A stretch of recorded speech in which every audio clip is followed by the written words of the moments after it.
जिस दिन रविवार की प्रदोष पड़े उस दिन एक लाल वस्त्र में पीली सरसों रखकर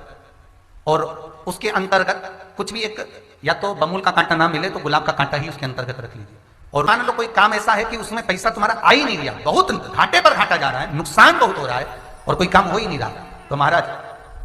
जिस दिन रविवार की प्रदोष पड़े उस दिन एक लाल वस्त्र में पीली सरसों रखकर और उसके अंतर्गत कुछ भी एक, या तो बमूल का कांटा ना मिले तो गुलाब का कांटा ही उसके अंतर्गत रख लीजिए और उसको शिव मंदिर का स्मरण कराकर शंकर भगवान का नाम लेकर रू रू भैरव, कौन सा भैरव है उसकी भी कथा भी आने वाली है। ये दारुक नाम के राक्षस का संहार करने के लिए जब माता अवतार लेगी तब शंकर भगवान बच्चे का रूप रखकर रोएंगे, तो शिव जी का एक नाम होगा रू रू भैरव। ये भैरव कहां पर रहता है, तो कहा ये शमशान में रहता है। कहां रहता है ये भैरव? शंकर का जो एक अवतार है रू रू भैरव, ये भैरव अवतार शमशान में रहता है। तो इस भैरव का काम क्या है, तो कहा शमशान में, शमशान की जो अग्नि होती है भले गीली लकड़ी रहे, भले उसमें कोई पदार्थ डाले ना डाले,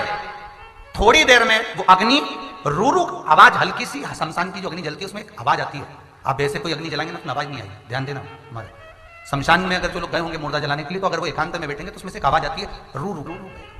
तो शिव पुराण कह रही है कि उस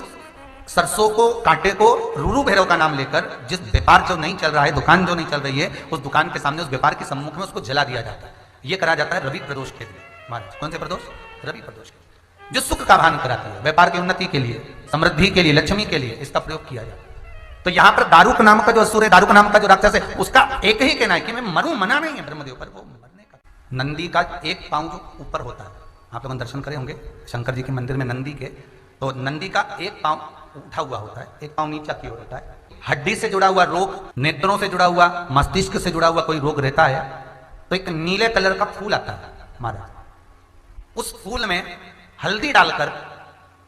गुरुवार का प्रदोष पड़ने पर जो नंदी के पांव के पास समर्पित कर देता है महाराज, उसका रोग धीरे धीरे समाप्त होने लगता है।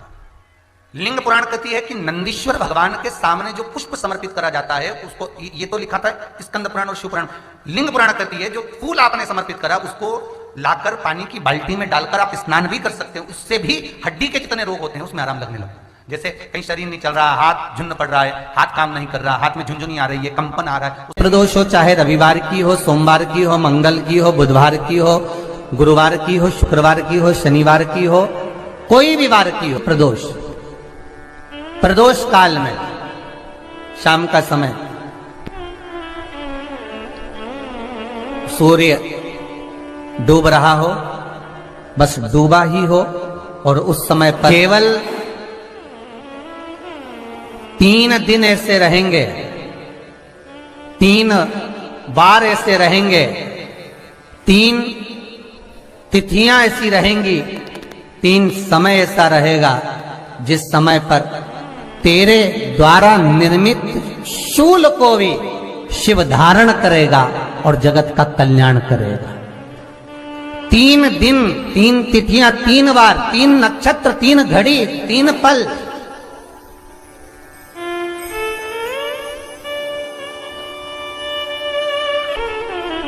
जिसमें बाबा शूल भी धारण करते हैं, और शूल अकेले धारण नहीं करते महाराज। जो धतूरा होता है ना, दर्शन करें धतूरे के, कांटे कांटे सा होता है धतूरा, तो वो धतूरे के साथ में बाबा शूल धारण करते हैं, बेलपत्री के शूल को। ये बहुत बहुत आनंदमय कथा है महाराज जी, जिसके जीवन में हमेशा कांटे ही मिले हैं। बेटी बड़ी हुई तो घर में मायके में दुख देखा, और मायके से गई ससुराल में तो ससुराल में दुख देखा, ससुराल में भी दुख देखने के बाद में भी पति को बहुत कुछ काम खुलवाया, बहुत धंधे खुलवाए, नौकरी लगवाई, पर वो पति बार बार छोड़ कर आ गया, बार बार तकलीफ भोग रहा है, बार बार कष्ट भोग रहा है। फिर थोड़े दिन काम करता है, थोड़े दिन छूट जाता है, फिर व्यापार में बढ़ता है, फिर छूट जाता है, फिर कोई दुकान खुलवाई, थोड़े दिन अच्छी चली, फिर वापस वहीं घर पर आकर बैठ गया, अर्थात उसके जीवन में वो शूलता चल रही है। तो बाबा देवाधिदेव महादेव कहते हैं ये 3 घड़ी, 3 पल, 3 नक्षत्र, 3 समय, 3 दिन में जो शूल मुझे समर्पित करता है उसके जीवन से मैं शूल हटा देता हूं। वो 3 दिन लिखे स्कंद पुराण।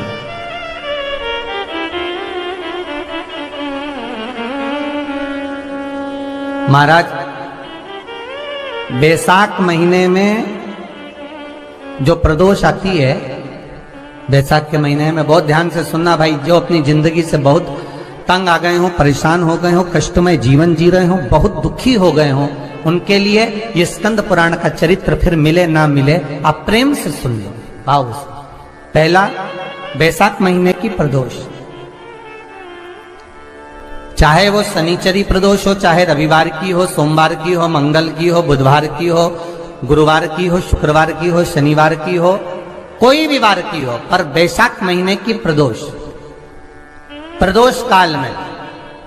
शाम का समय सूर्य डूब रहा हो, बस डूबा ही हो, और उस समय पर सूर्य के डूबन के तुरंत बाद बाबा को धतूरे के साथ में बेलपत्री ना चढ़ाते हुए बेलपत्री के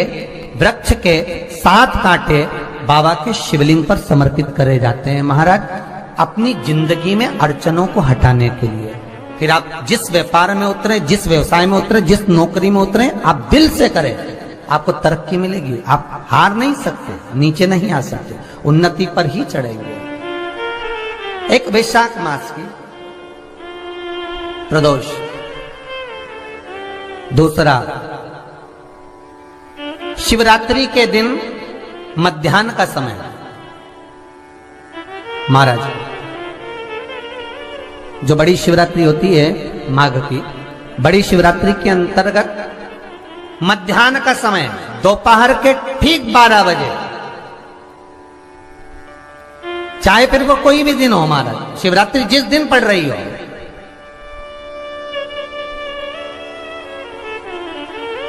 उस दिन भी धतूरे के साथ बाबा को 7 कांटे बेलपत्री के वृक्ष के समर्पित होते हैं महाराज। इसमें आप ये वाले जो कांटे हैं, जो शिवरात्रि के दोपहर 12 बजे वाले हैं, अगर कोई मदिरा पीने वाला हो, व्यसन में डूबने वाला हो, कोई जुआ खेलने वाला हो, कोई गलत वैश्यावृत्ति करने वाला, या अपने मार्ग से विचलित कोई व्यक्ति है, उसके लिए भी ये कांटे बहुत काम आते हैं महाराज। दूसरा, पार्वती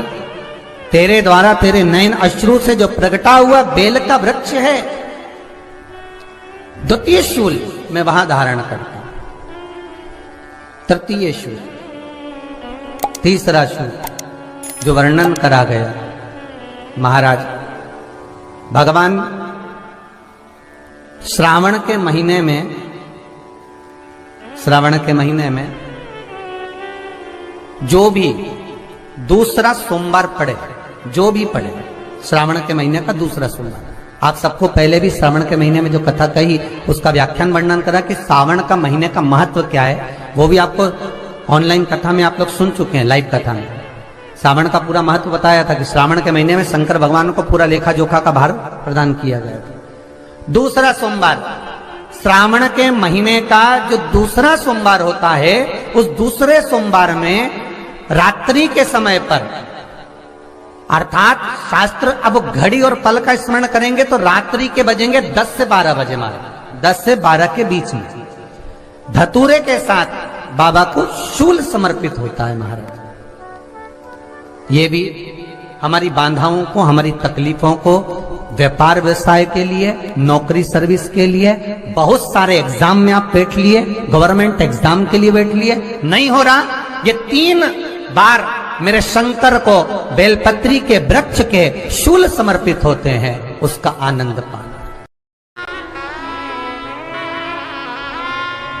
मेरी जीजियों, 2 चीजें बड़ा स्मरण में रखिएगा। एक, बैसाख महीने में मट्टी के पात्र का जल, अभी क्या चल रहा है, फागुन, अभी क्या चल रहा है, फागुन। जब बैसाख का महीना आए ना,